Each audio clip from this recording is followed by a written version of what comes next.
नमस्कार, देशोन्नतीमध्ये मी ऐश्वर्या शिंदे आपलं स्वागत करते।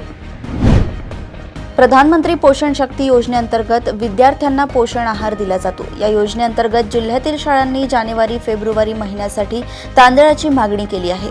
मात्र जिल्ह्यात 839.85 टन तांदूळ साठा शिल्लक असल्याने आणि तो पुरेसा असल्याने राज्यस्तरावरून तांदूळ दूर देण्यास असमर्थता दर्शवली आहे। त्यामुळे हा शिल्लक साठा गेला कुठे असा प्रश्न उपस्थित केला जातोय। मंत्री नितेश राणे यांच्या वक्तव्याचे पडसाद आता उमटत आहे। शिवसेना उद्धव बाळासाहेब ठाकरे गटाचे आणि इतर विरोधी पक्षांच्या समर्थकांना त्यांच्या क्षेत्रांसाठी कोणताही विकास निधी मिळणार नाही असं विधान करणारे भाजपाचे मंत्री नितेश राणे यांना शिवसेना युबीटी पक्ष धडा शिकवेल असं माजी शिवसेना खासदार विनायक राऊत यांनी म्हटलंय। गेल्या काही दिवसांपासून संतोष देशमुख खून प्रकरणामध्ये बीड जिल्ह्याचं नाव संपूर्ण राज्यासह देशात गाजलंय। मात्र कृष्णा आंधळे अजूनही फरारच आहे। या प्रकरणात अवादा कंपनी खंडणी प्रकरणात गुन्हा नोंद असलेला वाल्मिक कराड हा धनंजय मुंडे यांचा निकटवर्ती असल्याचं उघड झालं। त्यामुळे मंत्री धनंजय मुंडे यांच्यावर आरोप करण्यात येत आहेत। मात्र धनंजय मुंडे यांची बदनामी थांबवा असा इशारा राष्ट्रवादी काँग्रेसच्या कार्यकर्त्यांनी दिला आहे। बाटली बंद पाण्याच्या नावाखाली फिल्टरचे पाणी अगदी सहज मिळत आहे। यात एसटी महामंडळासह रेल्वे विभाग देखील मागे राहिलेला नाही।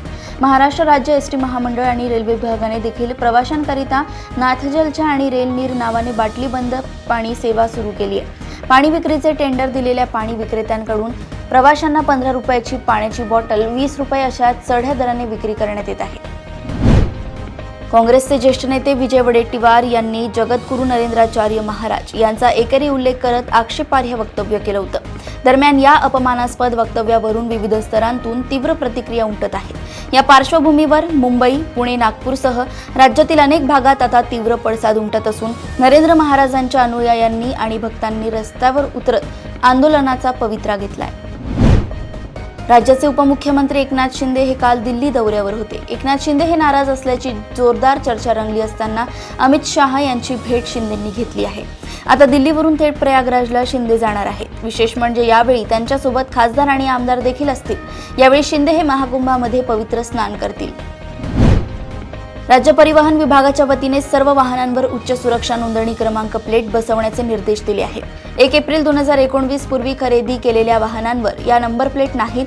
त्यामुळे 31 मार्च 2025 पर्यंत ही प्रक्रिया पूर्ण करावी, अन्यथा 10,000 रुपये दंड आकारण्यात येईल असा इशारा परिवहन शाखेकडून देण्यात आलाय। जामखेड शहरातील बीड रस्त्यावर 4 चाकी मोटार रस्त्याच्या दुभाजकाला धडकल्यानंतर मोटारीने पेट घेतलाय। या अपघातात जामखेड पोलीस ठाण्यातील कर्मचाऱ्यांसह आणखी एका तरुणाचा जळून मृत्यू झालाय। हा अपघात आज सोमवारी पहाटे घडला। महायुतीच्या मुख्यमंत्री देवेंद्र फडणवीस सरकारने महिलांवर लक्ष केंद्रित केले आहे। होळीच्या निमित्ताने रेशन दुकानातून साड्यांचे वाटप होणार आहे। अंत्योदय शिधापत्रिकाधारक महिलांना साड्या दिल्या जातील। त्या संदर्भातील आदेश राज्याच्या पुरवठा विभागाने काढले आहेत। तुमसर नगर परिषदेअंतर्गत विशिष्ट नागरी सेवा निधी अंतर्गत शासनाचे ई-निविदा पोर्टलवर प्रकाशित करण्यात आलेल्या निविदेत बांधकाम विभागातील तत्कालीन अभियंते व 3 कंत्राटदारांनी संगनमत करून निविदा प्रक्रिया प्रभावित केल्याचे प्राथमिक चौकशीत उघड झाले आहे।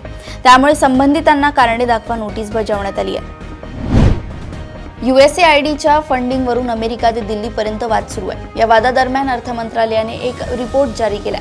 अर्थ मंत्रालयाच्या एका रिपोर्टमध्ये म्हटलंय की USAIDने आर्थिक वर्ष 2023 ते 24 मध्ये भारताला 7 प्रोजेक्टसाठी $750 मिलियन म्हणजे जवळपास 65 अब्जची फंडिंग केली। यात मतदानाची टक्केवारी वाढवण्यासाठी कुठलीही फंडिंग झाली नाही।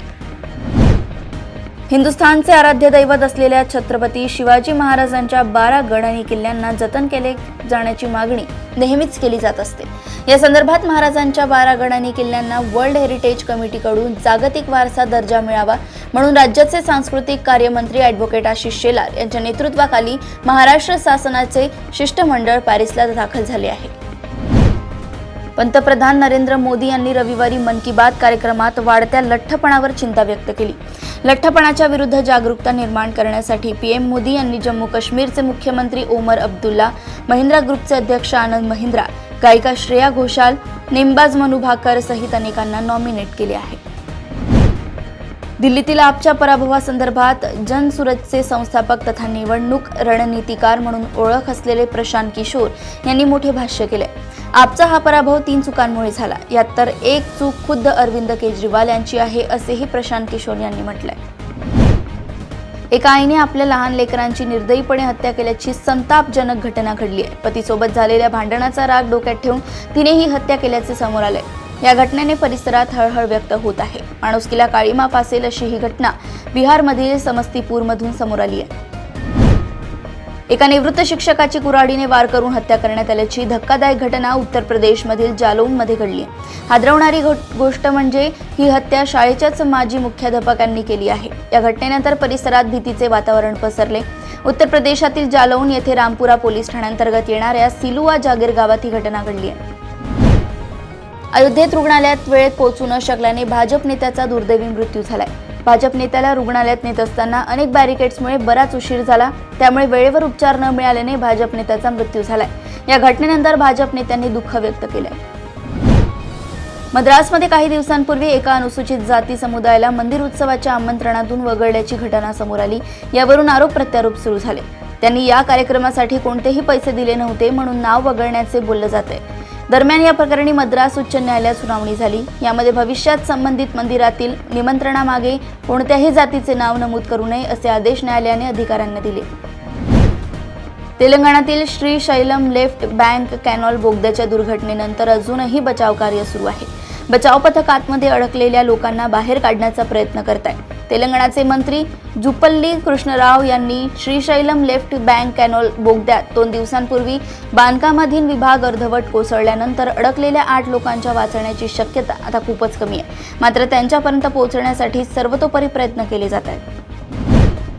ट्रक आणि ऑटो रिक्षाच्या झालेल्या भीषण अपघातात तब्बल 7 मजूर ठार झाले. या अपघातात 3 जण गंभीर जखमी झाले असून त्यांच्यावर उपचार सुरू आहे. हा भीषण अपघात बिहारची राजधानी पाटणा इथं रविवारी रात्री उशिरा झाला. गंभीर जखमी झालेल्या मजुरांना स्थानिक रुग्णालयात दाखल करण्यात आल्याची माहिती सूत्रांनी दिली आहे.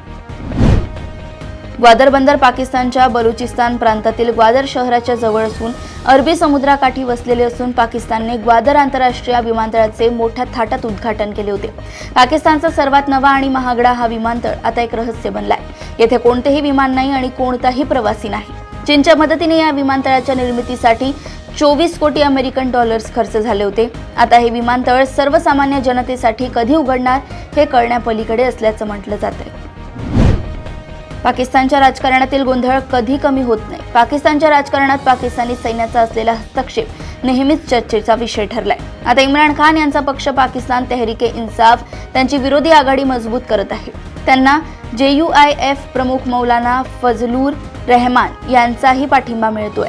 त्याचा फायदा इम्रान खान यांना मिळणार आहे. त्यासोबतच पाकिस्तानी लष्कर त्या बाजूने झुकत आहे. त्यामुळे विद्यमान शहबाज शरीफ यांच्या सरकारसमोर नवीन आव्हाने निर्माण झाली आहेत.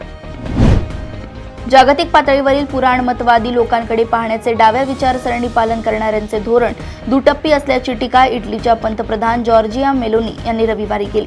अमेरिकेचे अध्यक्ष डोनाल्ड ट्रम्प, भारताचे पंतप्रधान नरेंद्र मोदी आणि माझ्यासारखे नेते एकत्र आल्यावर हा लोकशाहीसाठी धोका आहे असे डावे म्हणतात. तेच डाव्या विचारसरणीचे नेते एकत्र येतात तेव्हा त्यांची प्रशंसा केली जाते. अशा शब्दांमध्ये मेलोनी यांनी आपली नाराजी व्यक्त केली. एकीकडे राज्य माध्यमिक शिक्षण मंडळाच्या 10वीच्या परीक्षांचे नियोजन, दुसऱ्या बाजूला क्षमतावृद्धी प्रशिक्षण अशा कचाट्यात अडकलेल्या शिक्षकांना राज्य शैक्षणिक संशोधन आणि प्रशिक्षण परिषदेने राज्यातील राज्य मंडळाच्या शाळांना गुणवत्ता मूल्यांकन व आश्वासन आराखडा 28 फेब्रुवारीपर्यंत पूर्ण करण्याचे निर्देश दिले आहेत. इंडियन ऑइल कॉर्पोरेट लिमिटेडमध्ये विविध पदांसाठी भरती जाहीर करण्यात आली आहे. या भरतीतून कनिष्ठ ऑपरेटर ग्रेड या पदाच्या जागा भरल्या जाणार आहेत. पात्र उमेदवारांना या भरतीत भाग घेता येईल. या भरतीतून एकूण 21 रिक्त जागा भरल्या जातील. 28 ऑगस्ट 2025 ही अर्ज करण्याची शेवटची तारीख आहे.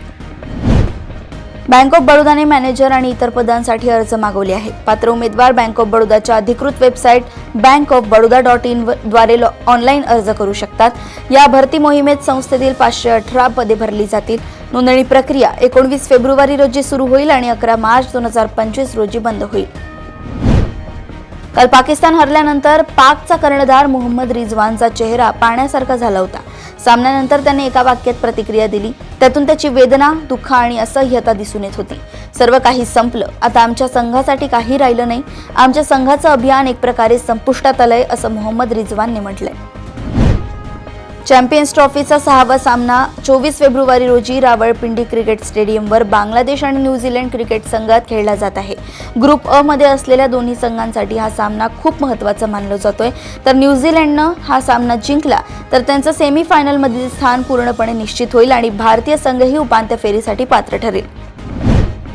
लवकरच हेराफेरी 3 हा चित्रपट प्रेक्षकांच्या भेटीला येणार आहे. या चित्रपटात परेश रावल यांच्यासोबत अभिनेता कार्तिक आर्यन देखील महत्त्वाच्या भूमिकेत दिसणार असल्याचे समोर आलं होतं. मात्र आता कार्तिकला सिनेमामधून काढण्यात आलंय. स्वतः परेश रावल यांनी याबाबत खुलासा केला आहे. लव्ह ट्रायंगलची कहाणी दाखवणारा चित्रपट लोकांना नक्कीच हसवतो.